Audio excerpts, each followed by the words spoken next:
Bom, iniciaremos o segundo ciclo de debates Vivenciando a TIS e apresentarei a palestrante desta manhã, professora doutora Hermínia Maricato, com o tema Por um novo paradigma para a arquitetura e urbanismo no Brasil. Com a breve leitura de seu currículo. Hermínia Maricato é professora titular aposentada da USP, foi coordenadora do curso de pós-graduação da FAUSP, foi secretária de Habitação e Desenvolvimento Urbano da Prefeitura de São Paulo, formulou a proposta de criação do Ministério das Cidades, onde foi vice-ministra adjunta e coordenou a proposta da Política Nacional de Desenvolvimento Urbano. Possui 8 livros publicados e conquistou a medalha de ouro da Federação Pan-Americana de Associações de Arquitetos em 2020 e outros prêmios. Atualmente é membro, fundadora, da Coordenação Nacional do BR Cidades.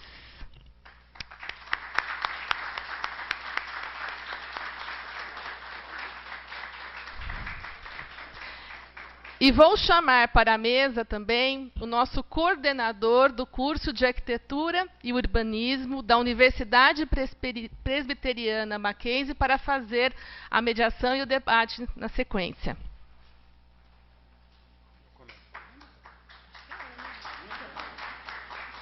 Você devia começar?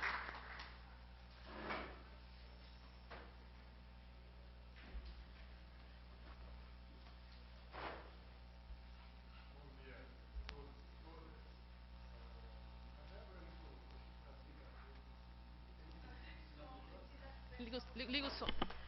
Bom dia a todos e todas. Agora vocês estão ouvindo. Bom, a Débora me convidou para estar aqui à mesa e debater com a Hermínia. Eu não me sinto em condições de debater com a Hermínia, porque é uma autoridade em vários assuntos, e nesse especificamente, em que eu me sinto, de fato, acanhado. Mas eu queria fazer alguns relatos assim bem interessantes. Eu conheci a Hermínia há quase 40 anos, no primeiro ano da faculdade. Ela era professora do primeiro ano das disciplinas integradas, na FAUSP. E ali nós acabamos de chegar na faculdade e eles nos colocaram em ônibus e nos levaram ao Parque Maria Fernanda. E aquilo foi um choque, acho que para muita gente, um choque muito positivo, né? Porque acho que de cara colocou para aquela turma, que eram 150 alunos então, né, condições muito diferentes daquilo que se falava de arquitetura e urbanismo nos meios de arquitetura e de urbanismo. E acho que aquilo marcou profundamente a nossa formação. Foi um movimento muito interessante. A gente voltou várias vezes ao longo do ano ao Parque Maria Fernanda e a gente sentiu várias coisas, inclusive que levávamos quase 3 horas para ir de ônibus até lá. Então foi bastante interessante isso. Depois eu encontrei a Hermínia, quando ela era secretária de Habitação, e promoveu uma política habitacional revolucionária na cidade de São Paulo. Tanto de habitação social, mas também envolvia os mutirões, e eu participei ativamente através de uma assessoria técnica. E aquilo acho que marcou profundamente a história da habitação em São Paulo e, por extensão, no país. Portanto, tem muito a ver com o que a gente está falando aqui, né? E mais tarde ela esteve frente ao Ministério das Cidades. Então, é uma trajetória que a gente acompanha um pouco à distância e maravilhosa, na trajetória que fez muito por nós, arquitetos, urbanistas, mas também pelo país, né? E acho que o desafio se mantém, né? Quando a Nádia traz aqui os 80%, do que é edificado, porque tem aquilo que não é edificado, né? Os 80% nos traz assim, como vamos chegar a isso. É um desafio enorme que nós temos, e acho que o ATIS vem tentar ser, né, ou ser, né, uma atitude em relação a isso, para suprirmos, né, isto. É sempre assim reducionista, mas eu acho sempre interessante paralelos com outras profissões. Porque a arquitetura é considerada sempre uma profissão cara, uma profissão de elite, uma profissão que não atinge a população, não tem como atingir. E a gente faz os paralelos, por exemplo, a outras profissões tradicionais, como medicina e direito e advocacia. Né? E, em termos de medicina, nós temos o SUS. Porque uma consulta médica, a um médico privado, você vai pagar R$1.000 por aí, que ninguém tem condições de pagar.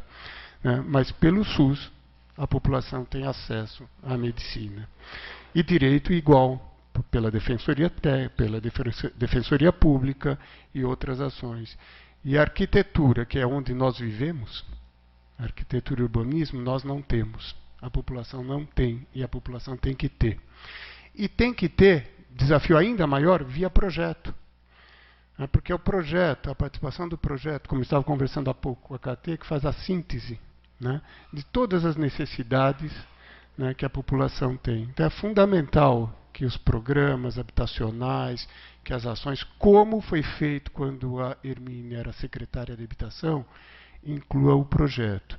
E para nós arquitetos, né, urbanistas, é muito interessante e importante isto. Uma, porque traz, de fato, o que é nosso papel na sociedade, que é melhorar o ambiente de vida das pessoas, contribuir para a melhoria do ambiente de vida das pessoas.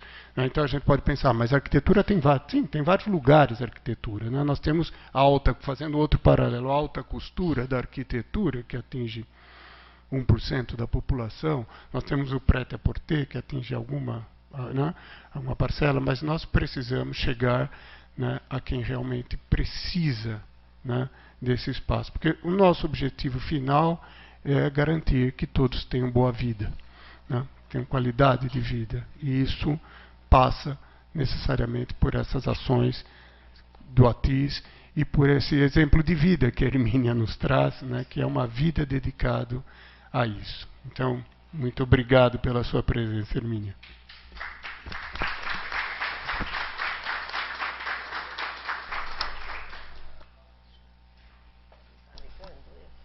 Alô?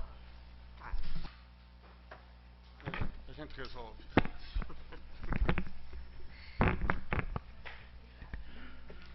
Gente, muito obrigada. Eu estou até meio preocupada aqui, porque quando eu vou fazer palestra, vocês não sabem, cada palestra que eu faço, eu fico toda preocupada com quem que eu vou falar, o que eu vou falar, né? E eu estou vendo aqui que essa sala aqui é um patrimônio da arquitetura brasileira. O que tem aqui dentro hoje, eu estou vendo colegas, é um patrimônio, não é? E fiquei pensando, a gente tem que fazer uma reunião ao invés de fazer um evento, né? Uma reunião de traçar uma estratégia, né? O que vai fazer cada um, sair todo mundo com tarefa daqui, para a gente fazer o que nós temos que fazer, que é disputar a narrativa, não é? E tudo que foi falado aqui, né? Arquitetura não é supérfluo, por favor. Não é luxo, por favor. Não é? Isso se deu, não é, na nossa formação. Era isso que eu tinha me preparado para falar. Eu vou tentar. Mas é que isso se deu por causa da nossa história, né? E nós precisamos conhecer a nossa história, não é? A gente está vendo aí como a gente fica surpreso diante de um certo autoritarismo, de raízes do fascismo, mas foram quase 400 anos de escravidão, minha gente. Escravidão, em que a mulher não tinha vontade para nada própria, escravidão, sabe? Foram mais de 400 anos de hegemonia agrário-exportadora. É simples assim. Nós somos frutos da nossa história, não é? E aí vêm as ideias de dominação. Eu acho que os nossos mestres, eles são virtuosos, importantes. A arquitetura de vanguarda, ela transcende, mas não é aquilo que nós devemos fazer no dia a dia, não é arte, não é? Ou pelo menos não é o que tem, não é apenas arte, né? Nós temos que fazer aquilo que é o necessário para o dia a dia.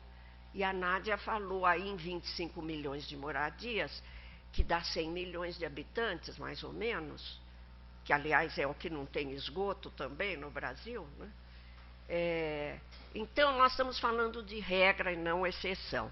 Mas eu quero, pelo menos, tocar um pouco do que eu preparei, porque eu acho...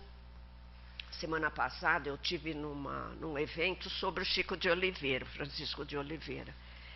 E nós temos alguns pensadores no Brasil que realmente eles ensinam aquilo que o Schwartz fala, né? Ensinam o Brasil, o que é o Brasil aos brasileiros.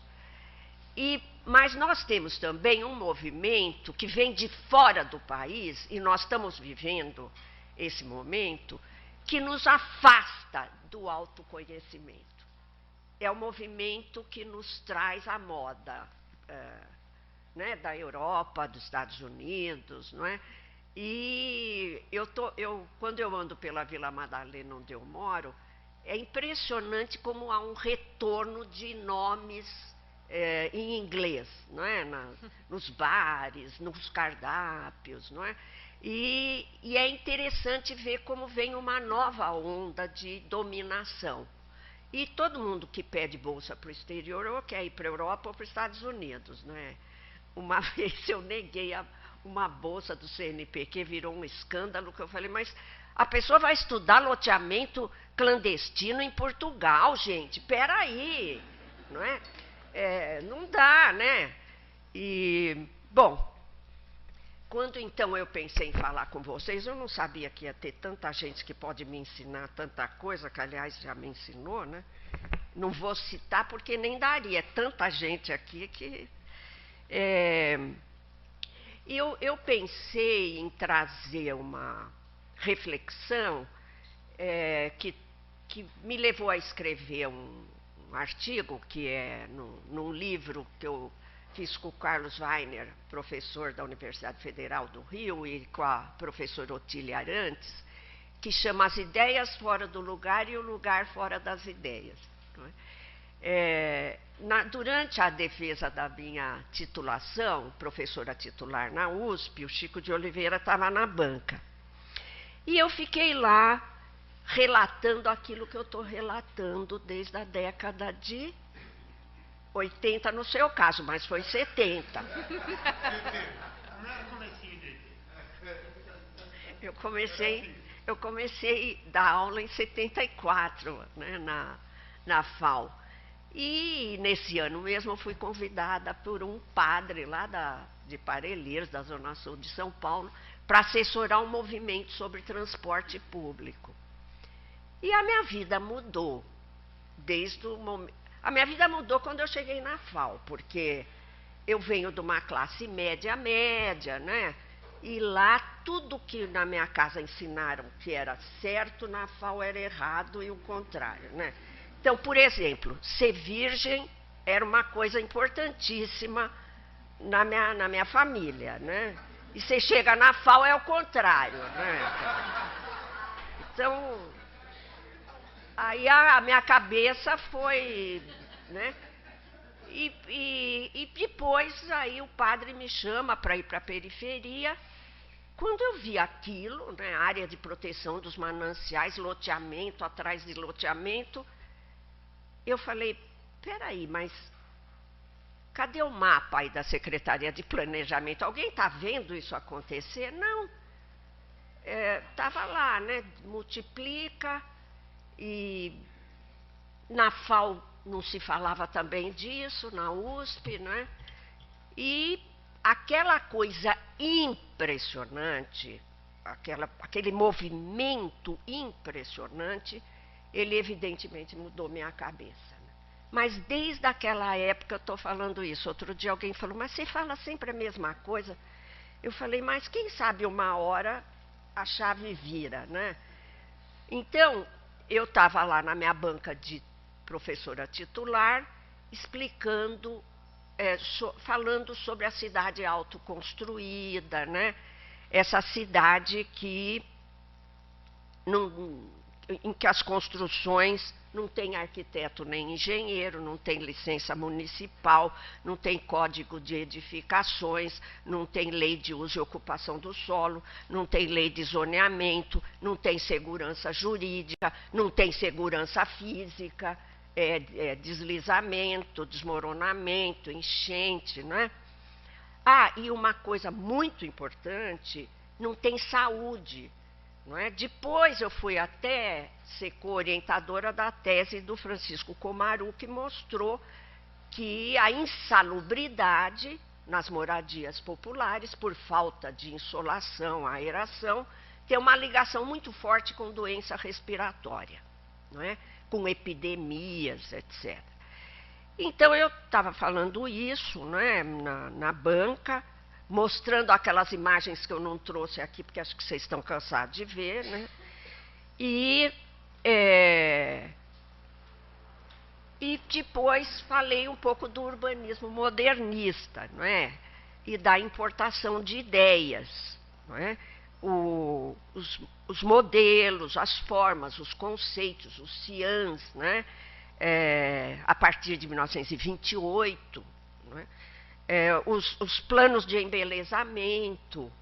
O Flávio Vilaça, ele é muito interessante quando ele fala que o plano Pereira Passos foi o único implementado no Brasil. Depois daquele, nunca mais.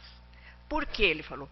Porque depois os planos traziam a questão da desigualdade, a questão social, e aí fica no discurso, que foi onde ele cunhou a famosa frase plano discurso, não é?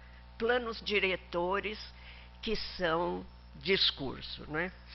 Mas, então eu estava falando sobre isso e cunhei lá obras sem planos e planos sem obras, que é o que mais a gente vê, não é?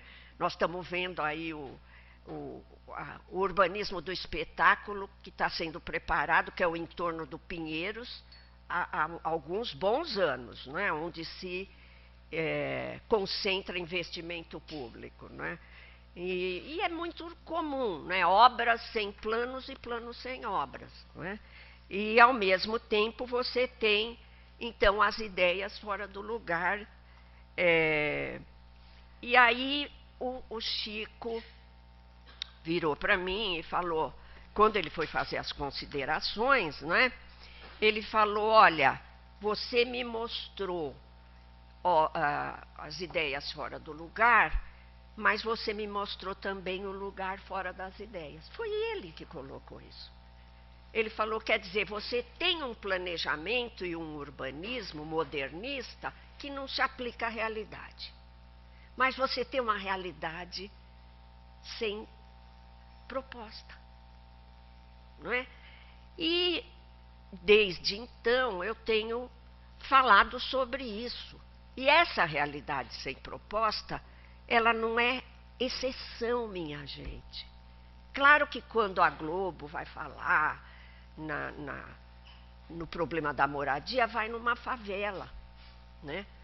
E o último dado do IBGE sobre favela nunca é muito preciso, apesar da virtude, né, do IBGE, era de 5 milhões de moradia em favela, que eu acho bem subestimado, né? E a gente sempre fez questão de colocar na informalidade, né, os loteamentos populares, clandestinos, ilegais. E aí nós temos, gente, a maior parte, muitas vezes, dos domicílios da região metropolitana. Hoje, no Brasil, está havendo uma mudança muito forte na ocupação do território nacional e no desenvolvimento urbano. Acho que vocês estão acompanhando isso. Nessa palestra sobre o Chico de Oliveira, eu estava dizendo, na década de 70 e 80, os sociólogos e economistas, eles estudavam as cidades. O Paul Singer estava estudando as cidades, né? O Lúcio Kovarik, o Sebrap, né, todo, o Chico de Oliveira, e a gente estava trabalhando essa ideia mais sociedade, economia e cidade. E hoje não. Hoje a questão urbana ela saiu da agenda política nacional. Olhem bem a importância das discussões sobre cidade e saiu dessa agenda da transversalidade do conhecimento. Agora nós estamos começando com a área de saúde a discutir um pouco. Mas vejam o que é ser país periférico dominado ideologicamente. Não é? A gente conseguiu chegar num grau de integração interdisciplinar e regrediu. Não é? Eu estou falando isso porque o Paul Singer, o Chico de Oliveira, eles construíram o Kovarik, a Ruth Cardoso, aquele livro excepcional que o Sebrap lançou em 1975, São Paulo, Crescimento e Pobreza, que juntava demografia com condições de vida, não é? Tudo isso a gente teve uma regressão e uma certa invisibilidade, não é? Da formação dessa periferia que está se tornando, eu tenho dito que é uma parte da cidade sem Estado. E tem colegas acadêmicos que já estão questionando. Não, eu posso dizer que o Estado está presente na sua ausência. Por quê? Como é que a área de proteção dos mananciais é ocupada por 800 mil pessoas? É proibido por lei, federal, estadual e municipal. E cadê o Estado? Que não fiscaliza. Mas por que não fiscaliza? Porque é impossível. Como é que você faz? Se o mercado formal, capitalista, o mercado imobiliário, ele não serve mais do que 40% da população em São Paulo. Isso varia de cidade para cidade. Se nós formos para Manaus, que está acontecendo a maior tragédia nas cidades da Amazônia, que elas estão crescendo muito atualmente, e crescendo sob a água, não é? Numa condição bárbara, trágica. Não é? Nós não estamos no Brasil estudando esse crescimento urbano que está se dando no centro-oeste e no norte do Brasil, que é agora onde as cidades mais crescem, as metrópoles. Porque as metrópoles do resto do país, com a desindustrialização, elas pararam de crescer naquela dimensão que vinha. Quer dizer, entre 1940 e 1980, as nossas metrópoles cresceram barbaramente junto com a economia. O Márcio Porchmann costuma falar, o Brasil era a China da época, cresceu 7% ao ano entre 1940 e 1980. Com a globalização neoliberal, que começa nos anos 70, o Harvey dá uma data, 1972, você tem uma mudança na economia mundial e você tem uma desindustrialização do Brasil. E com isso, as metrópoles que cresceram com a industrialização, elas perdem a capacidade de, no futuro, né, houve o ciclo das prefeituras democráticas, a partir de 90 e no século XXI a gente percebe uma regressão nas políticas urbanas. Né? Claro, guardadas, tem um prefeito bom aqui, outro bom ali, né? Eu vou falar um pouco sobre isso no roteiro aqui, né? Mas o importante é perceber que esse padrão que o Chico de Oliveira falava para a gente, não se trata de dois mundos. o Estado sem Estado, formal ou informal, se trata de um desigual combinado. Se trata de uma modernização que se alimenta do atraso. Se trata de um atrasado que se mantém na modernização. Isso é a dialética da nossa realidade. E isso explicava por que da autoconstrução na produção da casa por parte de operários da indústria fordista. Quando eu fiz o filme lá, produzi o filme em 1975, fim de semana, que a gente apresentou no encontro da SBPC, e até hoje o filme é sucesso, né? Até hoje a sociedade brasileira não conhece essa realidade, às vezes até na universidade, não é? O que o Chico falou? Olha, esses operários da indústria moderna, indústria produtora de automóveis, eletrodomésticos, eles autoconstroem a casa. E naquela época, quando a gente levou os alunos para dentro, era o interior da habitação popular, era para chamar a atenção de que o Décio Pinhatari é que tinha chamado nossa atenção lá na FAU, nas disciplinas de desenho industrial. Ele falou, olha o design do televisor, olha o design do refrigerador, olha o design do automóvel e olha o design da casa. A casa era produzida num contexto, com um processo de subsistência. Subsistência, que o Sérgio Ferro tinha lido, não é? Ele falava, olha, essa casa é um produto, como é que ele falava? Determinado. Não tem escolha. O Carlos Lemos e a Maria Ruth tinham feito uma pesquisa para perceber o que era a escolha, o que era a arquitetura da autoconstrução.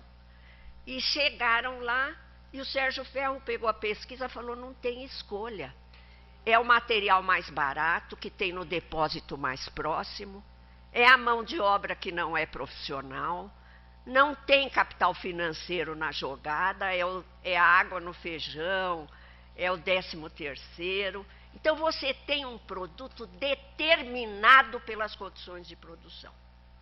Quando eu leio essas análises e vejo tanta gente falar em financiarização hoje em dia, sem ir para o canteiro, sem entender como é que se produz a coisa, fico pensando, mas até isso nós perdemos, pô, não é? Então, esse cenário de contraste, ele mostra o quê? A casa, feita como um produto de subsistência, é o mínimo. O Sérgio Ferro falava, é que nem o bolo caseiro popular. Você usa o menos possível de ovo, farinha, sabe, para poder fazer um bolo e entrar dentro, não é? Então, é um processo atrasado que alimenta a indústria, a segunda fase da nossa industrialização, que era a produção de bens modernos, um capital que vinha do exterior. Você tem um processo de acumulação alimentado pelo arcaico. E aí o Chico de Oliveira abre essa chave para a gente entender, né? Eu que o padre me chamou para ir lá para a periferia, porque nenhum prefeito, eu tive, né, na Secretaria de Habitação, quando o movimento ambientalista exigiu que a gente tirasse todo mundo de dentro da área de proteção dos mananciais. Tinha 150 mil pessoas, mais ou menos, morando. E a gente traçou, naquela época, um corpo de fiscalização para barrar a entrada. A gente traçou, naquela época, um projeto que o Cândido Malta fez, que era possível ocupar com determinada densidade. Tinha modelo, nós fizemos o modelo, mas perdemos a eleição para o Maluf, minha gente. cujo partido foi entregue ao Ministério das Cidades quando eu saí de lá também, né? Eu preciso de vez em quando não ficar muito presa na trajetória, senão vou também não só achar que a gente fez coisa boa, como vocês estão achando, né? Mas bom, mas então esse lugar fora das ideias, o Chico de Oliveira falou, não, falta ideias então para esse lugar. Isso me fez refletir, e não falta, vocês sabem disso? Por que estou falando que não falta? Porque nós tivemos o Clóvis em Eufrites, nós tivemos o Zezéu, nós tivemos o Carlos Nelson, nós tivemos o Demetri, nós tivemos uma história de gente que estava construindo as ideias no lugar. Vamos falar um pouquinho dessa história, né? Antes eu preciso completar que as ideias fora do lugar, elas não envolvem só planejamento, elas envolvem toda a legislação brasileira. Essa lei avançada, o Estatuto da Cidade, avançadíssimo, que regulamenta os 2 artigos da Constituição Federal, 182 e 183. Função social da propriedade.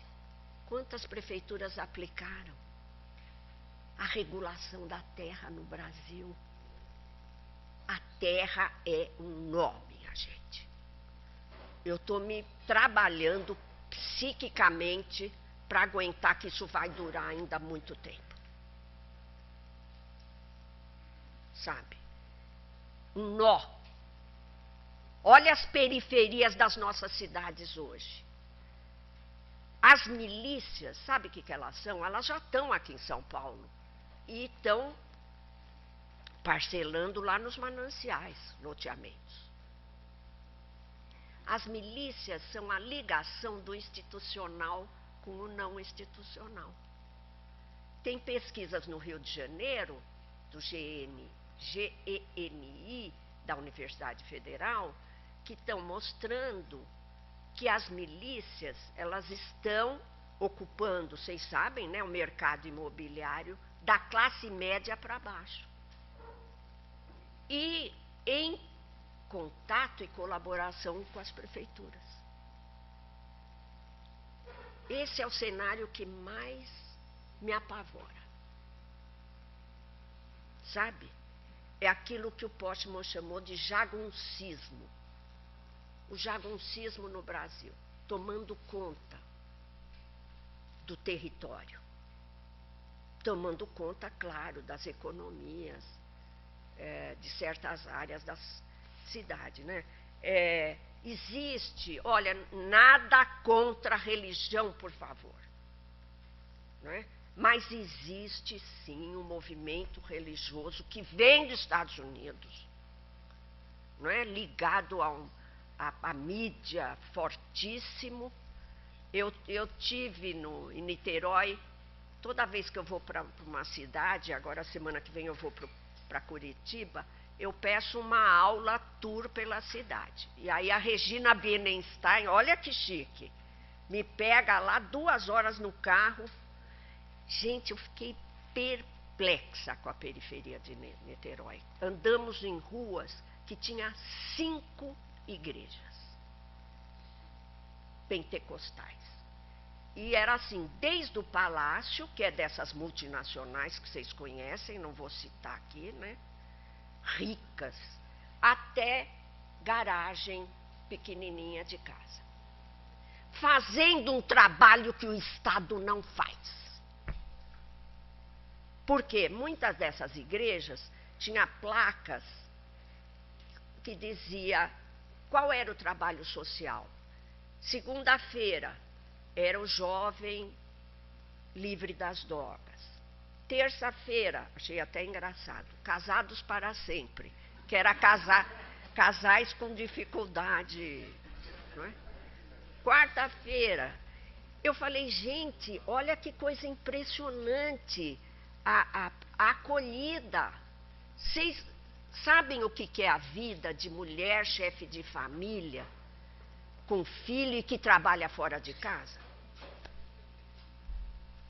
Precisa de acolhida. E o Estado não está lá. E as igrejas estão ocupando esse espaço. Algumas em contato com as milícias. Quando eu falo sem Estado, eu quero dizer isso. Não é? Isso que aqui também, bom, é tanta história que a gente fica sabendo. O empírico é tão importante, eu vou explicar por quê aqui, né? É muita história que você percebe que existe o Estado, não só através de uma polícia que mata negros, jovens, não é? Mas também do clientelismo. O Schwartz fala, né, na universalização da política do favor, que é uma característica dessa sociedade do desigual combinado. Você deixa uma parte da população fora do orçamento e aí vai tudo como favor.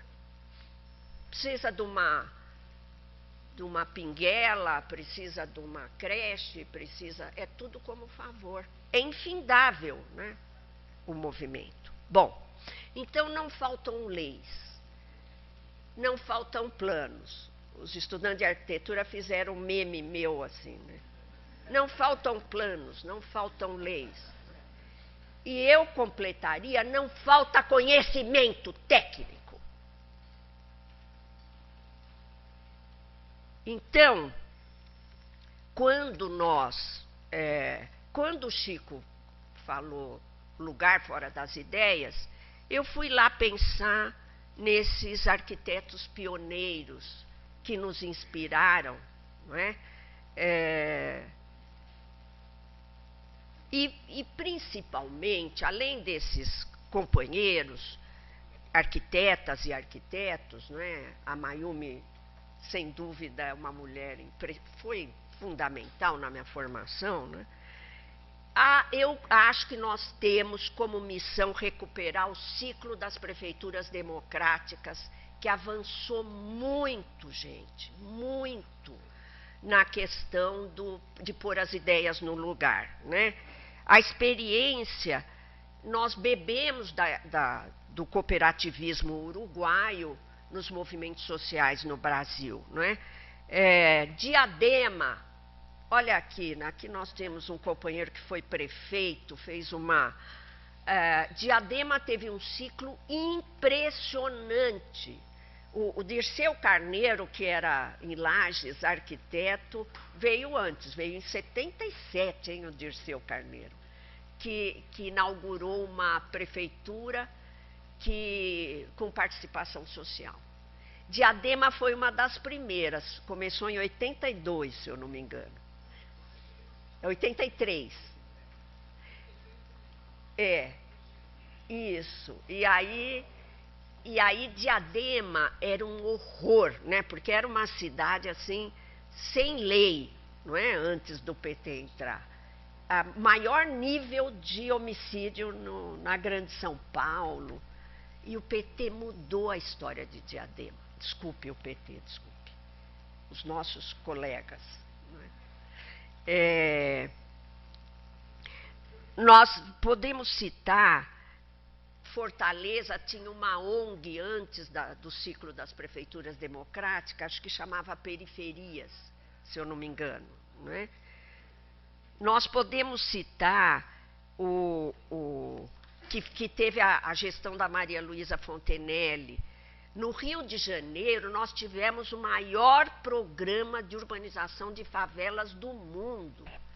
Gente, eu fui chamada na Índia e na África do Sul, porque a gente era considerado modelo. Nós éramos originais, criativos, nós estávamos pondo as ideias no lugar, ainda sob ditadura, mas tinha eleição direta nas prefeituras, não das capitais. Nas prefeituras das capitais foi a partir de 85, 86. Isso. Então, nós tivemos urbanização de favela não é qualquer coisa, gente. Nós acumulamos um conhecimento impressionante. Você está num canteiro ocupado para fazer toda a infraestrutura e você tem que retirar uma parte da população. Aqui em São Paulo, quando a gente falou em fazer urbanização de favela, as empresas de construção não quiseram saber. Aí falaram para nós, não, eles queriam canteiro limpo para fazer moradia, de preferência longe, né? Em contato com os proprietários de terra e tal. E nós, não, é o seguinte, tem edital de licitação para fazer urbanização de favela, quer pega, não quer não pega. E aí eles aprenderam a fazer urbanização de favelas, muitas das construtoras, né? Salvador, estou lembrando aqui do Jorge Hereda, olha como os arquitetos foram prestigiados, chegaram a ser presidente da Caixa, né? E fizeram um trabalho em Alagados. O Demetri estava junto, né? Tinha o pessoal lá de Salvador, né? Eu certamente estou cometendo injustiça, porque era muita gente. E eu conheci o Edmilson Rodrigues, que é atual prefeito de Belém, naquela época que ele foi prefeito também. Fiz uma revolução em Belém, o Edmilson, arquiteto. Não é? Belo Horizonte, vocês sabem que Belo Horizonte ficou com uma equipe, até recentemente, atualmente não sei como está, na Urbel, que eu falava, gente, essa equipe não pode desmanchar um patrimônio. Era um pessoal que sabia chegar num bairro de periferia, fazer todo um planejamento de urbanização, regularização, sabe, tinha know-how para isso avançado e estava dentro da máquina municipal. Bom, vamos falar de Porto Alegre, né? Foi o programa mais conhecido e replicado do ciclo das prefeituras democráticas, foi o orçamento participativo. Eu quero dizer uma coisa para vocês. Nós temos lutado muito por regulação fundiária e imobiliária. Mas mais importante do que isso é disputar o orçamento público, minha gente. O Décio Pinhatari, que falava, enquanto os sábios discutem a incerteza, os ignorantes atacam de surpresa. Eu enxergo a nossa ação, quando a gente fica discutindo firula de legislação fundiária, imobiliária, eu enxergo isso. Eles vão no orçamento. E nós ficamos discutindo o coeficiente. É importante conservar essa cidade formal? Claro que é, a qualidade dela. Mas a impressão que eu tenho é que nós estamos pegando uma isca que nos distrai. Nós temos que participar da discussão do orçamento público, minha gente. Não é possível. E olhem, nessa época, a gente já tinha isso. Né? Eleição de delegados para resolver aonde nós vamos investir o dinheiro público. E nós construímos a tese, começa a Codé de Grageu, num artigo na Folha de São Paulo, que a gente tem que investir de acordo com indicadores de vulnerabilidade. Tem gente em encosta escorregando, tem gente sem transporte, tem gente em casas insalubres. Isso tem que ser prioridade, não bordar o entorno do Rio Pinheiros ou do Porto Maravilha, no Rio de Janeiro.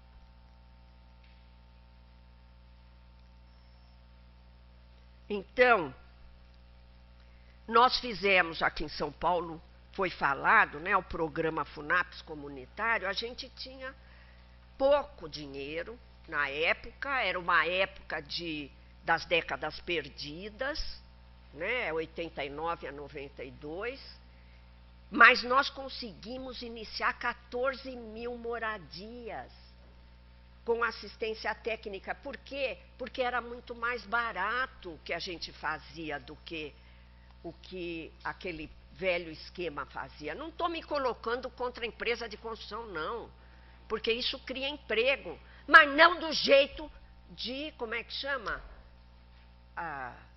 Não sei o que, global, que as empresas fazem tudo. Empreitada global, elas escolhem o terreno, sabe? Faz o projeto, constrói. Qual é? E a gente era conjunto bem localizado, e eu costumo dizer que eles mostraram o direito à arquitetura. Porque eram bonitos, bem feitos, qualidade na obra, que gerou lá, com algumas mudanças, o Minha Casa Minha Vida Entidades, que pegou 3% do orçamento do Minha Casa Minha Vida. Isso é para vocês perceberem como a gente já estava num recuo nas políticas, naquilo que a gente já tinha feito, naquilo que a gente já tinha avançado. Não é? Então, não vou citar, teve muito mais coisa, Florianópolis, Goiânia, com o Pedro Wilson na prefeitura, Manaus, foi uma coisa. Agora, eu vi o livro, cadê a memória dessas coisas? Por favor. Qual é o livro que se usa nas universidades para mostrar que a gente avançou nas ideias no lugar? Aquilo que eu cheguei a chamar num texto meu de Escola Brasileira de Urbanismo. Cadê? Onde é que está isso? Estamos voltando a ler uma bibliografia estrangeira. Isso é interessante, por isso que eu falei daqui, é muito legal isso aqui. É o Urbanização de Assentamentos Precários no Brasil. Olha que beleza, gente. Vai ser lançado quando? Dia 29 de novembro, às 6 horas. Pessoal, vamos orientar nossos orientandos de pós-graduação, vamos escrever, vamos mostrar que o arquiteto é útil, como diz o Caio Santoamore. Não é? E vamos formar uma memória. Vocês sabem que, lendo os intérpretes do Brasil, esses grandes estudiosos sobre o Brasil, eu percebi que o solapamento da memória está lá na história do Brasil. Nós não acumulamos conhecimento. Quando eu li isso, eu fiquei pensando, gente, a cultura brasileira é muito forte. Porque, olha, disputar com a indústria americana de cinema, de música, hein? É brincadeira? E a gente, agora, claro, nós estamos num momento meio... Tem o sertanojo, assim, umas coisas meio... né? O cinema parou, né? Mas nós vamos voltar, né? E é uma cultura impressionante, que ela consegue... E a arquitetura também, ela já se afirmou, como a Otília Arantes falou, né? Que ela foi maioridade antes do país, né? Se a gente pensar em Niemeyer, Artigas, Paulo Mendes, tantos... mas nós vamos mostrar para o mundo que existe um urbanismo adequado para os países da periferia do capitalismo. Bom, já falei muito, deixa eu caminhar para os finalmente aqui. Eu sou muito preocupada com o solapamento da memória. Eu estou orientando um doutorado do Pedro Rossi sobre as prefeituras democráticas. Acho fundamental nós trabalharmos isso. Fundamental. Trazer de volta. Gente, os morros do Recife. Tinha uma política. O Recife criou a ideia de AES, né? De ZEIS. Não é? Não, olha, está muito longe do Sudeste ser apenas o centro, viu? É uma coisa nacional essa escola. Nacional. Você vai para o Mato Grosso, você encontra. Arquitetos, o Gilson Paranhos, bem recentemente, deu continuidade. Arquitetos do Brasil inteiro, não é? Bom, então nós temos uma tarefa. Eu sei que vocês não vão desmanchar o evento para a gente combinar aqui o que cada um vai fazer. Nem é o... Não, isso está parecendo subversão lá. Vamos seguir aqui. Bom, mas dizer então, a TIS é o nosso novo paradigma. E eu fico emocionada, olha, não é porque as companheiras estão aqui não, viu? Com o trabalho que o CAL vem fazendo e os CAUs vêm fazendo. É impressionante. Impressionante. Fiquei tão gratificada, porque eu falava, a gente está avançando, isso a gente não vê muito. Mas a gente não vê, e a Nádia mostrou, o avanço institucional. E é nele que nós temos que jogar força agora. Não é? Olha, a TIS, a gente tem a TIS de melhoria e regularização do ambiente construído. A gente tem a TIS das novas moradias e dos novos espaços, e nós vamos ter a TIS pós-ocupação, não é? Então, é importante guardar isso para a gente convencer os prefeitos de que, olha, a gente pode melhorar o que você tem na cidade, a gente pode construir coisas novas com outra qualidade e a gente pode melhorar as moradias e trazer... Vocês viram que o sarampo voltou lá para Rocinha, no Rio de Janeiro, gente? Tuberculose, não é? Bom, e parcerias, eu fiz um levantamento, tem parcerias com CAU, sindicatos, IABs, ONGs, escritórios, universidade, movimentos, entidades sociais, Defensoria Pública, a gloriosa Defensoria Pública vai fazer um evento sobre a TIS no começo de novembro, aqui em São Paulo, não é? Ministério Público, nós tivemos algumas conversas que foram muito interessantes, porque quando alguém diz isso aqui é área de risco, as pessoas vão morrer, tem que tirar, eles ficam desesperados, porque tem que tirar. Eles disseram, olha, se morre alguém, eu acabo sendo culpado, porque eu tenho um laudo que esse negócio está em risco. E nós mostramos que não é todo mundo que está em risco. Você pode tirar, vamos supor, 10% de uma comunidade e fazer um muro de contenção. Aqui em São Paulo, quando eles viram isso, eles falaram, claro, nós temos que trabalhar com vocês, porque é uma necessidade, sabe? Essa coisa de que você tem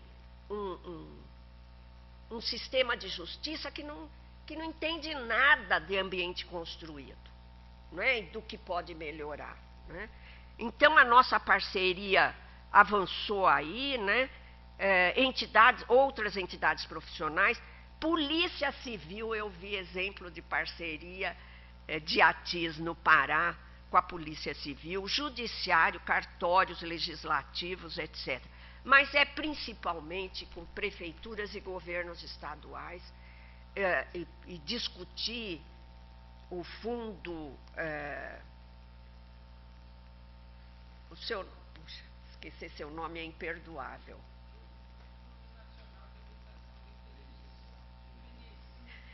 O FINIS, não, o seu nome. O Renato Balbim. O Renato está falando aí da proposta, então, da gente fazer para o governo federal de uma parcela do FINIS vir para esse fundo. Pessoal, nós temos muita coisa para fazer. Vocês não vão fazer eu esperar mais 50 anos, né, gente? Bom, vamos lá. Então,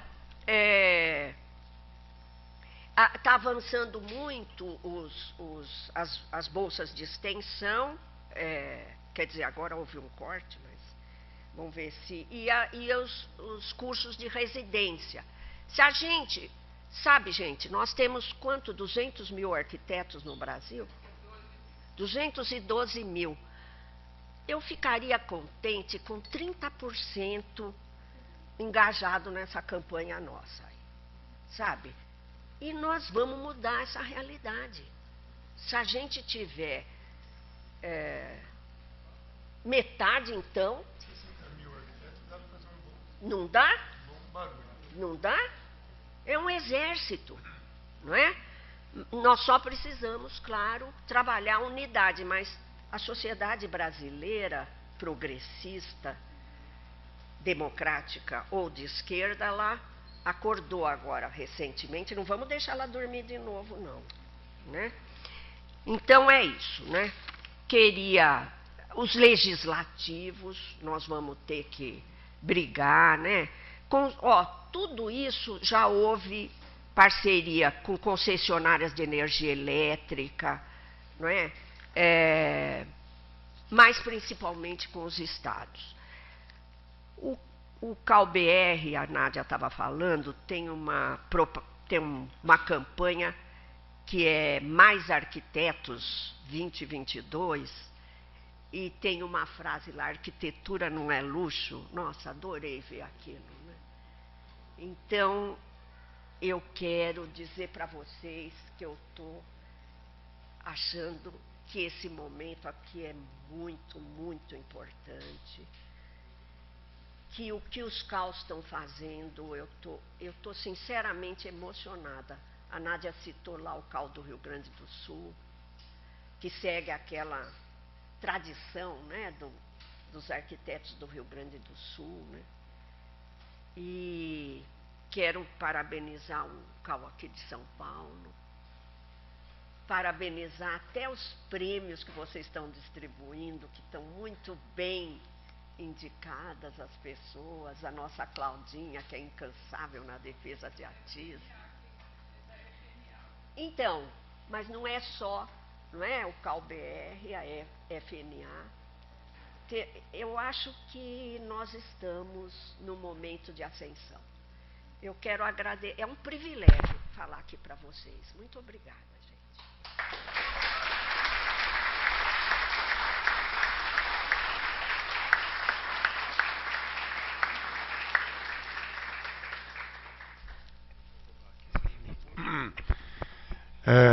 Pessoal, a Débora me deu um alô aqui para a gente já passar para vocês, né?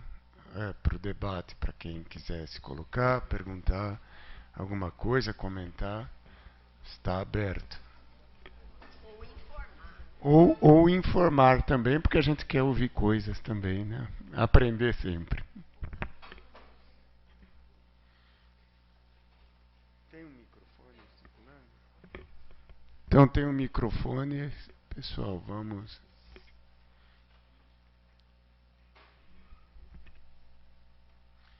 Já que foi citado, tem direito de resposta, né?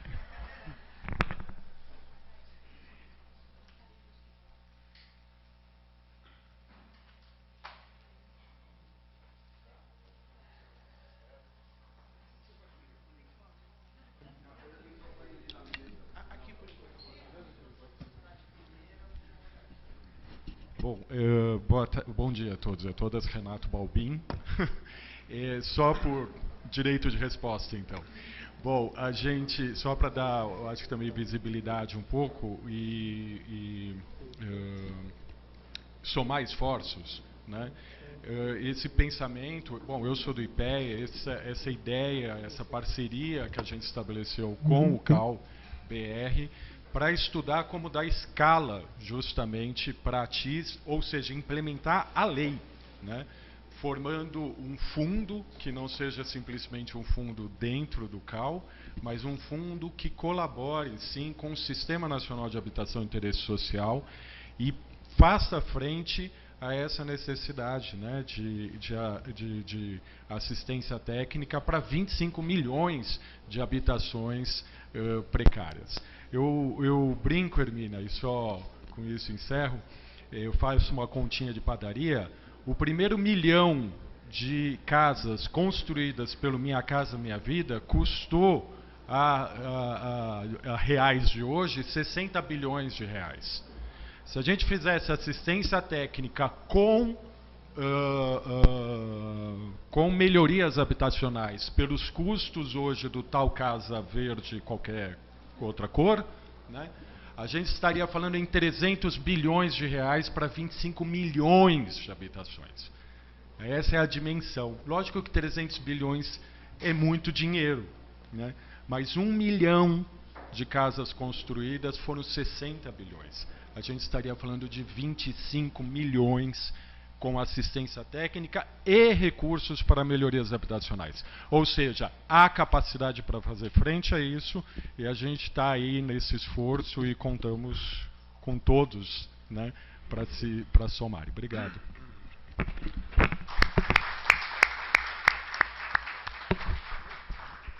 Acho importante, né, Renato, nós darmos um salto, né, para que esses 300 milhões e 25 milhões de pessoas sejam urbanos, né, sejam cidades, né, a construção o que eu quero dizer, de habitats, né, de fato, de moradia, né, acho que isso é muito importante também.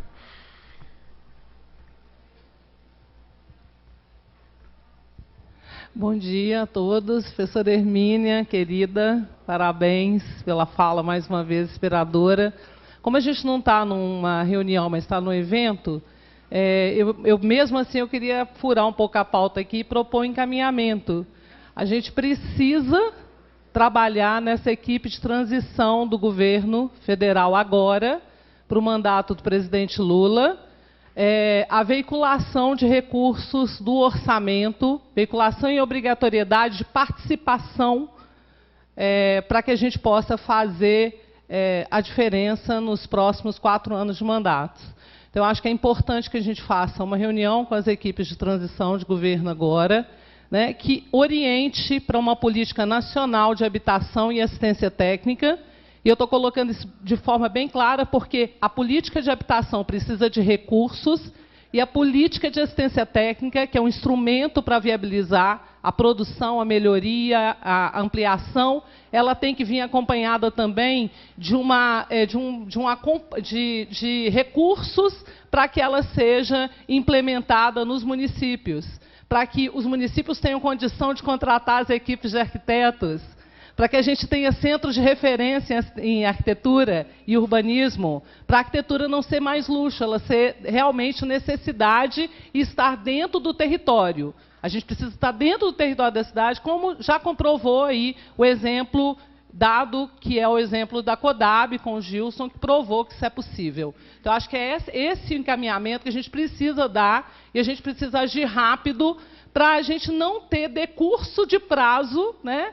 Como falam que a oposição não vai dar sossego para o mandato do PT no poder, é importante que a gente chegue nas primeiras horas de janeiro e faça essas reivindicações e implante isso urgentemente dentro do governo, do programa de governo do presidente Lula.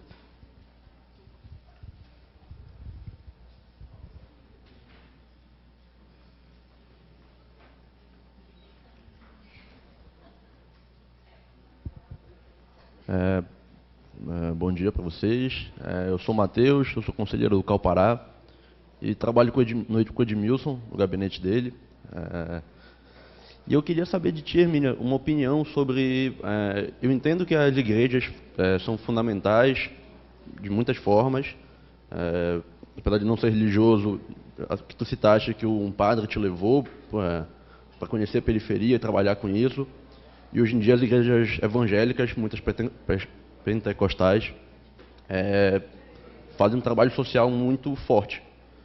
Eu queria saber se tu achas válido tentar alguma parceria com as igrejas para difundir a TIS, para conversar sobre a TIS, porque eles são um centro comunitário importante hoje, ou se tu acha que a gente vai ser simplesmente engolido e usado e que não vale a pena debater muito.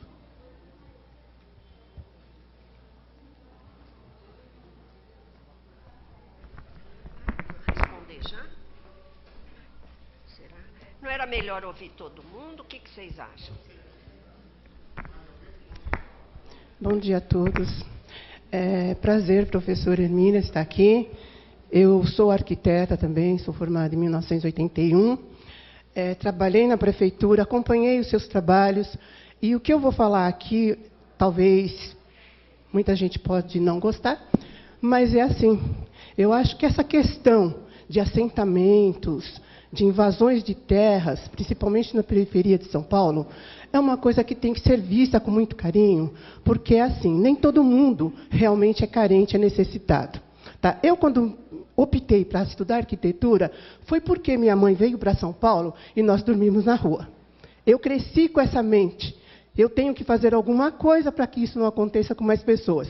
Só que, assim, aqueles que trabalham, que realmente necessitam, vão à luta e correm atrás. Não precisa ficar naquela, eu preciso receber, ganhar isso, ganhar aquilo. Não é bem assim. É preciso que a cidade de São Paulo faça um cadastro verdadeiro das necessidades das pessoas e das famílias. Tá? Porque dentro de toda essa comunidade existem os bons e existem os ruins, como a senhora sabe perfeitamente com a questão das milícias. Eu me propus ajudar algumas pessoas nos assentamentos no Jardim ou Parque Santo Antônio, não sei se vocês conhecem. E eu comecei muito bem, fiz uns projetos, falei, pessoas, vocês precisam ter as ruas dessa forma, vocês precisam ter esse recuo, vocês precisam ter isso, Muito bem, teve um sábado que eu cheguei lá, um rapaz alto, todo tatuado, falou, não, aqui a gente não quer nada novo. Aqui a gente quer exatamente igual Paraisópolis. Rua de 3 metros, 4 metros, é o suficiente. Não queremos recuo, não queremos nada. Aí eu pensei, poxa, então não venho mais aqui, não precisam de mim. Tá? Por quê? Porque a milícia realmente manda. E eu gostei muito da fala da primeira pessoa aqui, eu não lembro o nome dele. Ele falou sobre liberdade. Gente, a liberdade realmente existe. Tá? Mas e a lei? A liberdade é para quem? A lei é para quem? Tá? A gente quer ajudar, mas precisamos ser ajudados também. Obrigada.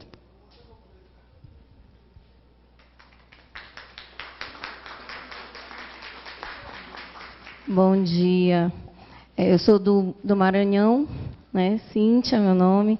Inclusive, eu estou fazendo um mestrado pela Unicinos, na Universidade do Rio Grande do Sul, e estou pesquisando, estudando seus livros também, então é uma honra estar aqui. Mas, assim, lá eu trabalho no município de Passo do Lumiar, um município na região metropolitana da ilha de São Luís. E lá não tem nada, assim, é um município que tem muitos assentamentos informais e não tem nada, assim, eu queria, assim, como é que a gente pode iniciar esse trabalho, né? Porque não tem as leis e a gente tem o plano diretor, mas é muito antigo, que está sendo revisado agora, né? Então, como é que a gente pode iniciar esse trabalho? Eu acho que a Hermínia já pode responder, né? Eu acho que em função do avançar da hora. Tá. E aí a gente pode acabar, né? Olha, sobre... Não está gravando. Sobre a questão que a Cláudia coloca, de fazer uma proposta, eu queria dizer que eu não vou para governo. Eu já avisei todo mundo, eu sou sociedade civil. Porque não adianta, se você não tiver... Nós só fizemos 14 mil unidades na Prefeitura de São Paulo com essa qualidade técnica e arquitetônica porque os movimentos sociais estavam mobilizados. E eu sofri muito, porque ocupava a secretaria semana sim, semana não. Então, dizer para vocês que eu não acredito...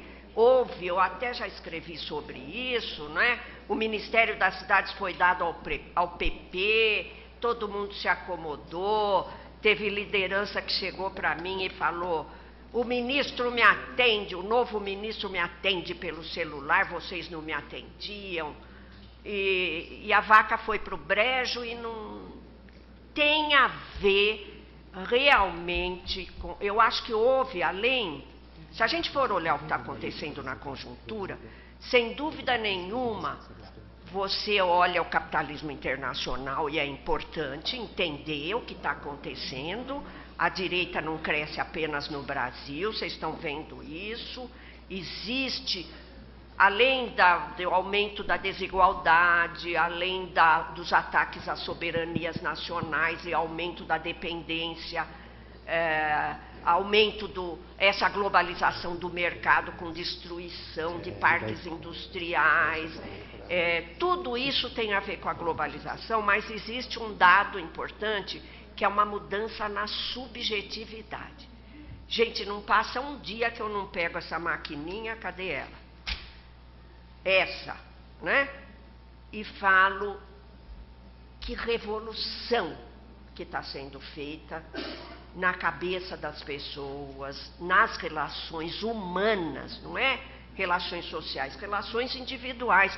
Olha a afirmação do individualismo, né? Olha o desmonte da classe trabalhadora com o enfraquecimento dos sindicatos. Então, nós estamos numa conjuntura completamente diferente, em transição. Como eu falei, o território brasileiro está mudando muito, as cidades estão mudando, e nós precisamos avançar. Eu acredito que a saída para tudo isso, eu falei na tradição brasileira, nas raízes brasileiras, mas nós temos que levar em consideração as relações internacionais. E eu acredito muito na democracia participativa, presencial, capilarizada nos bairros, nas igrejas, nas escolas. Eu acredito nas mulheres se organizando, nos movimentos antirracistas, nos jovens se organizando com a cultura, em uma educação de tempo integral. Aliás, é o projeto que eu mais estou defendendo atualmente, o CELS, CIEPS, CUCAS, lá em Fortaleza, é ligar a educação com arte, esporte, cultura, tempo integral na escola. Não deixar a criançada e os adolescentes à mercê das milícias e do tráfico. Educação em tempo integral, comendo, como o Darcy Ribeiro falava, 3 refeições por dia, e a mãe sai para trabalhar tranquila, gente. Eu estou defendendo isso acima de tudo, depois eu passo para vocês a proposta. No BR Cidades nós estamos defendendo isso para municípios, estados e governo federal. É salvar uma geração no Brasil, senão a gente não salva o Brasil. Desse jaguncismo, né? Então, acho que é necessário, principalmente as nossas lideranças de CAUS, de sindicatos, FNA, IAB, lideranças acadêmicas, a gente pode entrar com a rede do BR Cidades, se dirigir à transição de governo. Acho que não pode esperar dia 1, não. Com proposta escrita e definida. Olha, o que nós queremos, achamos é isso, isso, isso. Os arquitetos do Brasil acham isso. Acho muito importante fazer isso, sabe? Bom, em relação às perguntas, né? Só completando o que o Renato falou, né? Eu fiz um doutorado na década de...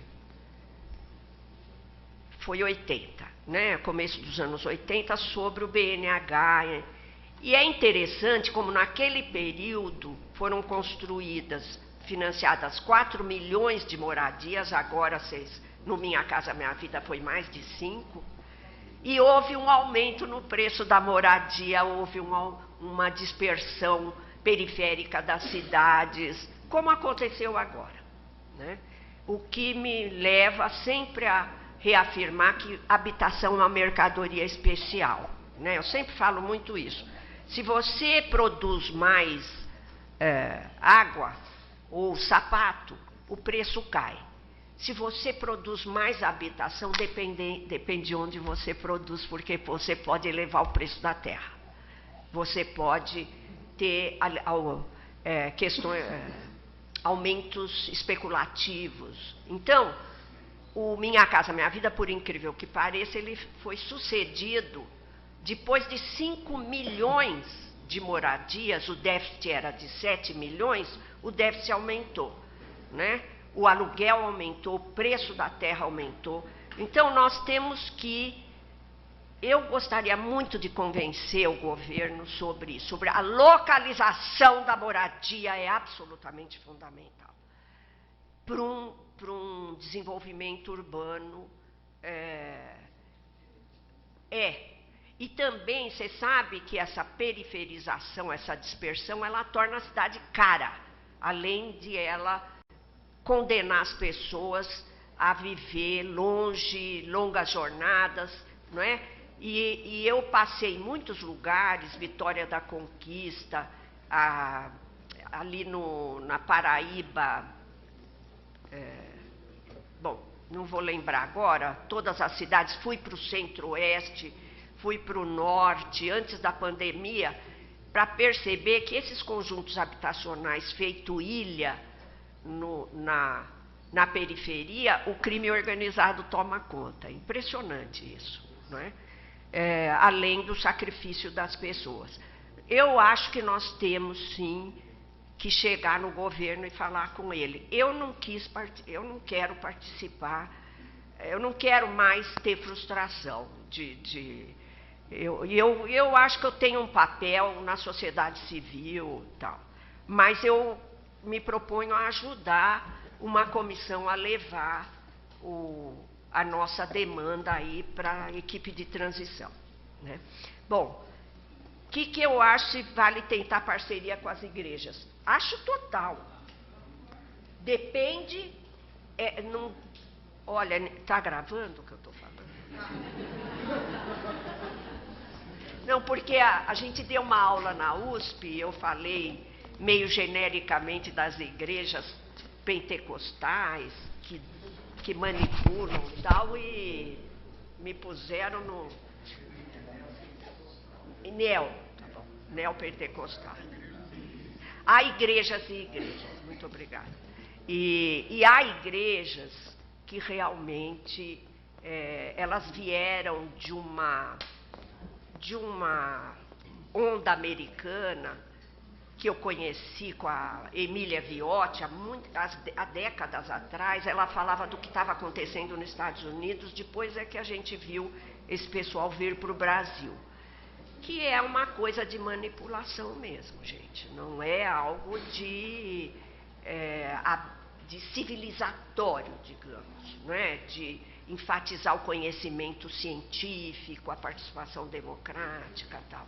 Nós estamos numa universidade presbiteriana e vocês estão vendo o nível incrível do reitor, não é? Dos professores, não é?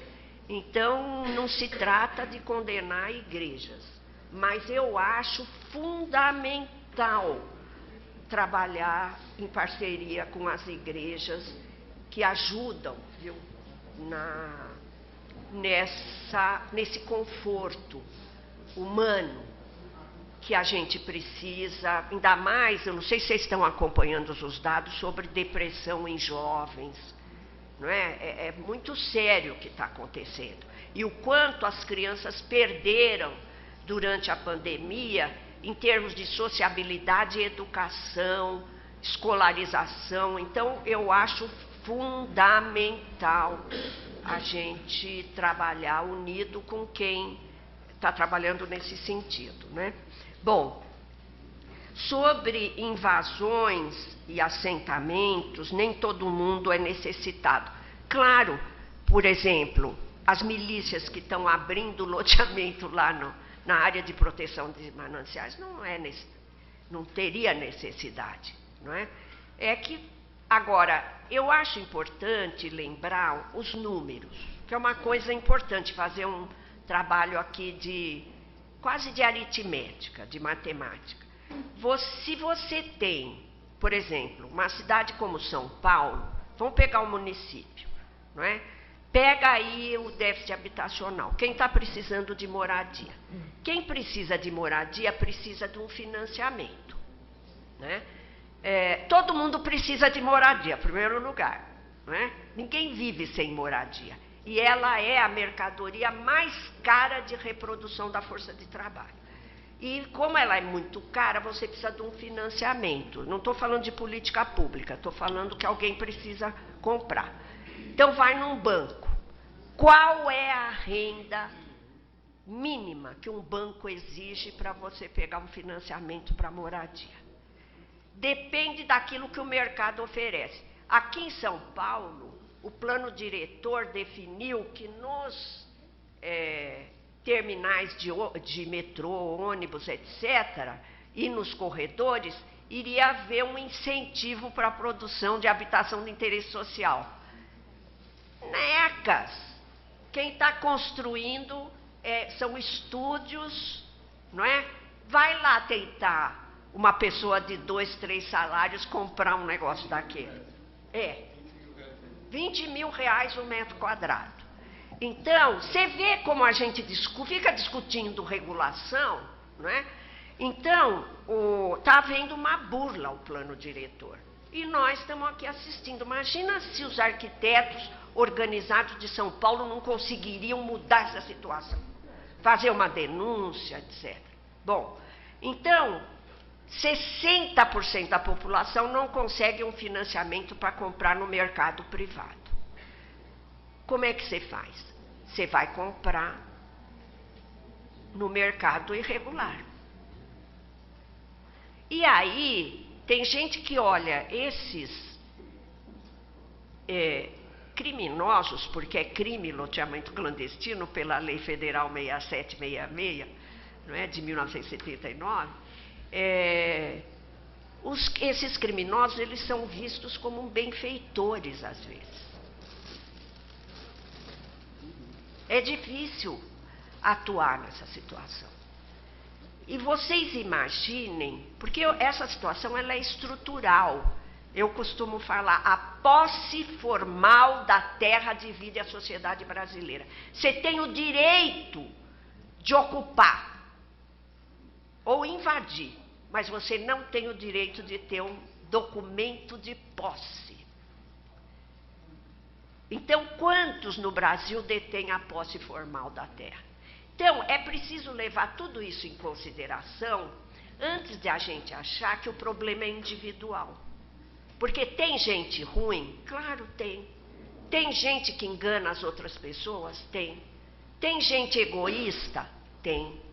Tem gente violenta. Mas um problema, essa análise que nós estamos fazendo, ela é social, né? E econômica. É uma análise que pega grandes números. E aí muita gente é vítima dessa falta de alternativa. Aliás, é outra frase que eu gosto de usar.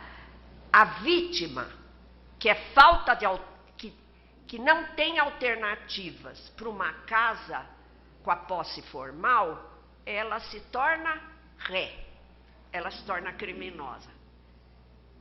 Por isso que nós estamos... Vocês estão acompanhando a campanha Despejo Zero? 500 mil pessoas ameaçadas de despejos coletivos.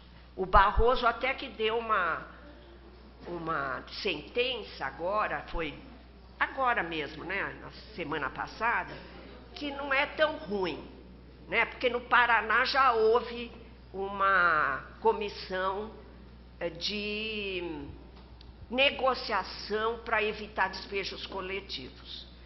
Então, não vai se despejar na marra e na força, não é? Então, é isso. Tem muita vítima que acaba por desespero, não consegue pagar aluguel, ocupa. O pessoal não gosta que fala invade, mas a gente pode falar invade, não é? E depois é despejado violentamente. A Sabesp, aqui em São Paulo, ela está falando que ela não põe água em ocupações irregulares. Então, não põe água em metade da cidade. quem é que tem o registro de propriedade regular? Da casa?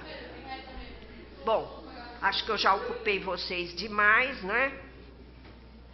Em São Luís tem um amigo meu que eu preciso lembrar de te dar o nome. Ele fez uma tese.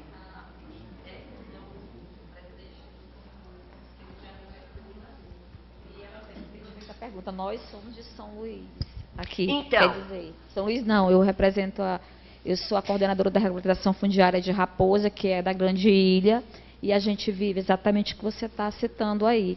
Inclusive, lá que é Equatorial, a companhia energética, ela só coloca a luz nas residências se a prefeitura der uma declaração que a pessoa reside no local. olha, gente. E aí a prefeitura tem que ir ao local, identificar onde a pessoa mora, e ultimamente, não é que eu tenha me recusado, mas aí fica tipo assim, a prefeitura que tem que ter essa responsabilidade de afirmar que o indivíduo mora no local, sendo que lá 80% é invasão, a Raposa, lá o município, 80% é invasão.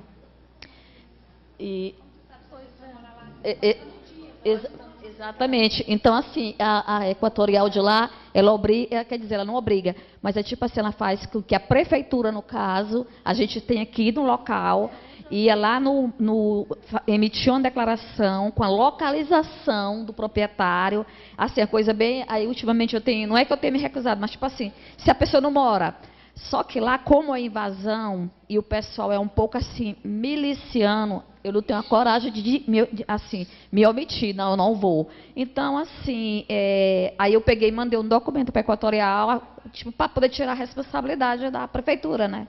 Mas ainda assim, até porque ela é 80% lá é invasão, 80% de fato. E a gente está começando, agora que nós vamos emitir os primeiros títulos, o título para eles lá, entendeu? Então, assim, está muito verde lá. Então, a tinta, assim, realmente lá vai ser, chegando, vai ser, assim, muito... Tá? Bom, depois a gente pode ver alguém que poderia ajudar, mas eu estou achando que vocês vão ter que abrir a picada no facão ali, viu?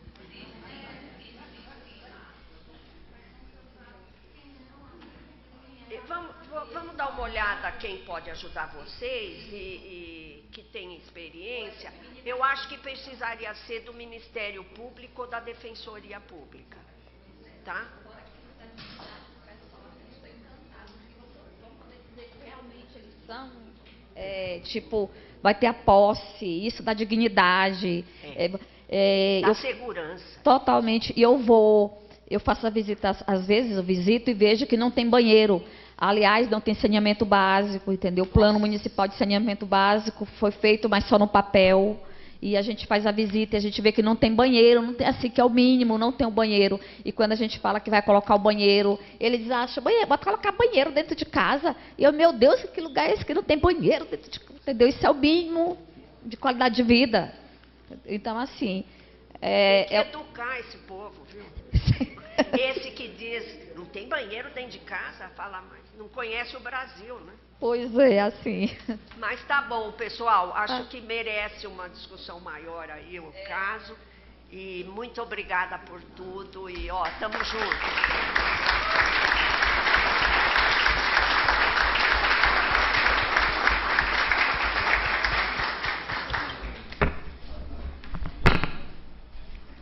Bom, pessoal, acho que várias questões, né, que a gente abordou aqui, inúmeras, né, nós temos um trabalho enorme, né, mas acho que eu queria destacar algumas coisinhas que a Hermínia falou muito rapidamente. Uma questão da acolhida, né, que quando se falou de igrejas, se falou de outras coisas, quer dizer, é papel da sociedade acolher a sociedade, né, portanto, talvez é papel do Estado trabalhar muito nesse acolhimento e nós também.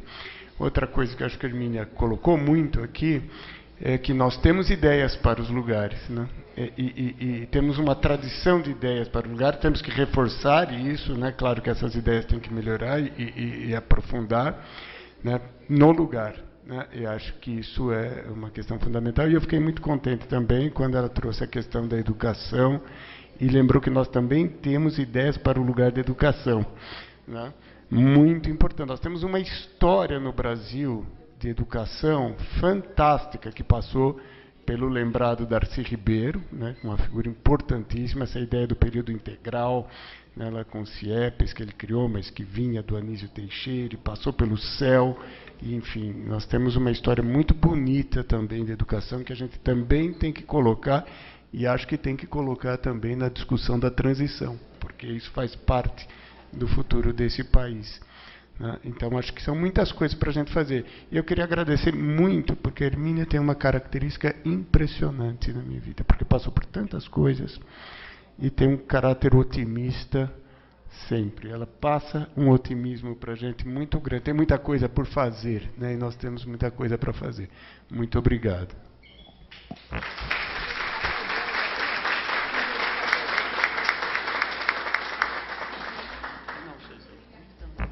Muito obrigada, Hermínia. É a nossa madrinha, né, de Atis.